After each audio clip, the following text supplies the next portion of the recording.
Trump ने Iran और Yemen को डराने वाला नया वीडियो जारी कर दिया है।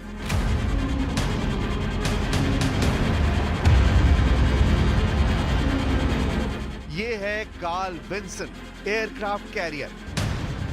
सबसे पहले उड़ता है F-35। ये है दुनिया का सबसे खतरनाक फाइटर जेट।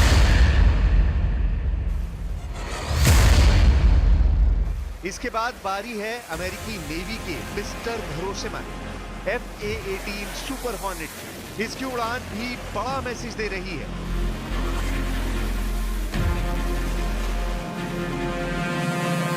फिर ऐसे ही एक और लड़ाकू विमान को उड़ान की हरी झंडी दिखाई जाती है।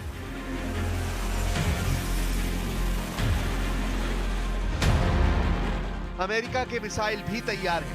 यह है साइड वाइंडर, जो 35 किलोमीटर की रेंज में दुश्मन के हवाई टारगेट को भस्म कर सकती है।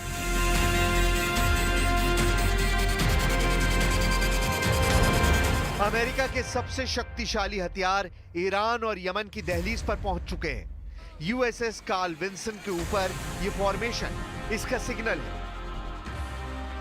अमेरिका ईरान के सर्वोच्च नेता अली खामनेई और हूती फोर्स के प्रमुख अब्दुल मलिक अल हूती को लगातार बता रहे हैं कि उनके पास अब बचने का कोई तरीका नहीं। ट्रंप बताना चाहते हैं कि हूती को इजराइल पर हमले रोकने होंगे और ईरान को परमाणु समझौता करना ही होगा।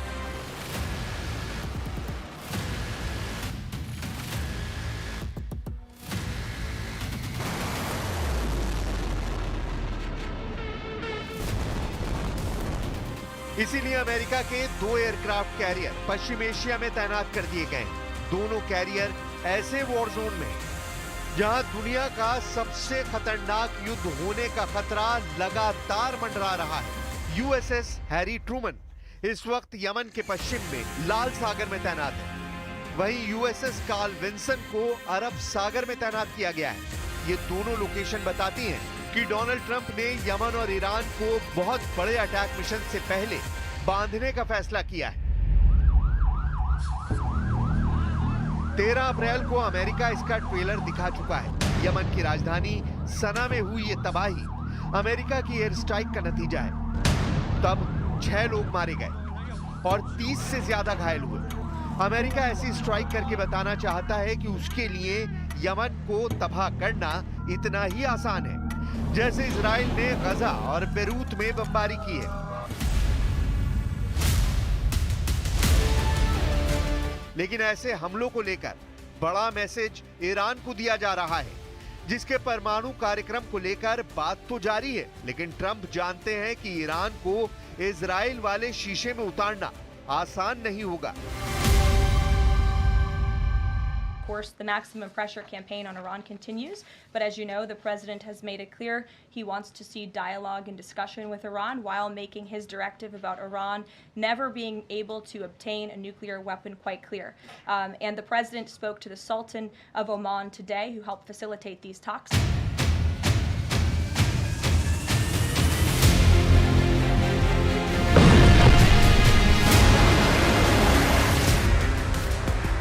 यमन में हूती और ईरान में परमाणु बम की फैक्ट्री।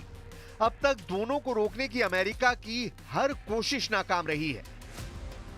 इजराइल और अमेरिका की फौज तो यमन के हूती विद्रोहियों के आगे जूझती हुई नजर आ रही है। ट्रंप का एजेंडा साफ है, वो यमन में हूती और ईरान की सेना को अपने आगे नाक रगड़ते हुए देखना चाहते हैं। इसलिए ट्रंप ने अचानक ऐसा फैसला किया, जिसके बाद यमन और ईरान के आसपास समंदर में आर पार की लड़ाई का खतरा पैदा हो गया है। अमेरिका ने यमन और ईरान यानी 2 फ्रंट वाले युद्ध के लिए अब दूसरा एयरक्राफ्ट कैरियर पश्चिम एशिया में उतार दिया है।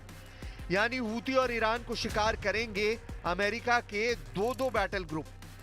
पहला है यूएसएस हैरी ट्रूमन, जो पहले से यमन के आसपास तैनात है, और अब दूसरा carrier USS Carl Vinson Yemen Iran के करीब अरब सागर में तैनात कर दिया गया है। आखिर ट्रंप को यह फैसला क्यों करना पड़ा? क्या यमन में हूती सेना को हराने के लिए अमेरिकी नौसेना नाकाम हो रही है? क्या चप्पल पहनकर लड़ने वाले हूती लड़ाकों को खत्म करने के लिए एक नहीं अब 2-2 परमाणु पावर से चलने वाले एयरक्राफ्ट कैरियर की जरूरत है।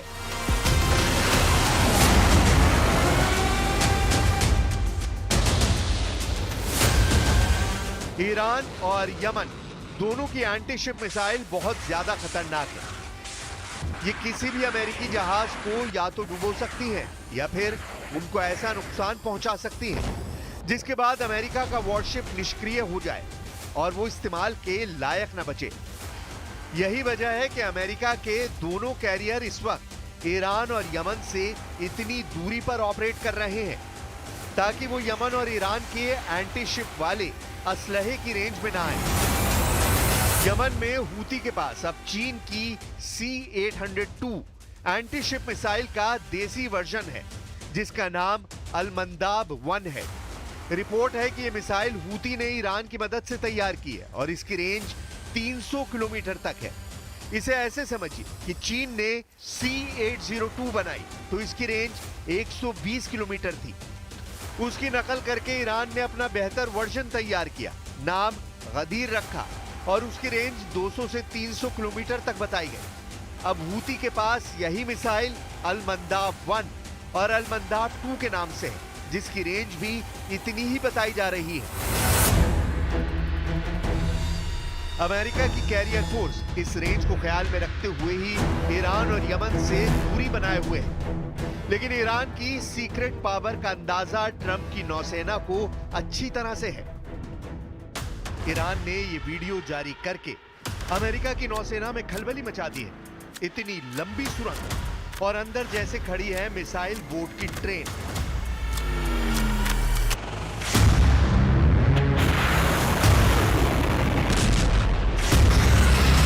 एक, 2, 3, 4, 5, 6, 7, 8, 9, 10, 11, 12, 13 गिनते जाइए और मिसाइल बोट गिनते जाइए। यह मिसाइल बोट करती क्या है ये अब समंदर की सतह से देखिए।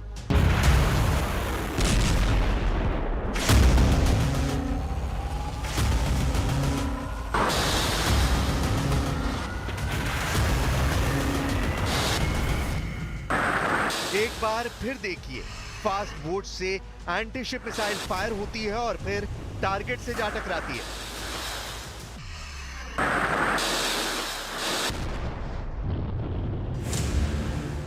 ईरान की नेवी के पास ऐसी करीब 4000 मिसाइल बोट हैं। हर मिसाइल बोट में 2 एंटी शिप मिसाइल होती हैं, साथ में 2 टॉर्पीडो लॉन्चर होते हैं। यह मिसाइल बोट 25 से 35 किलोमीटर की रेंज में दुश्मन जहाज को तबाह कर सकती है।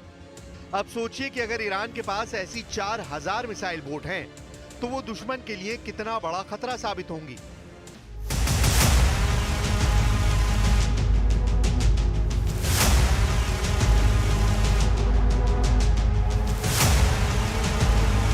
ईरान की मिलिट्री पावर के ऐसे ही वीडियो खामनेई की सेना और उनके डिप्लोमेट्स का हौसला बढ़ाते रहे हैं।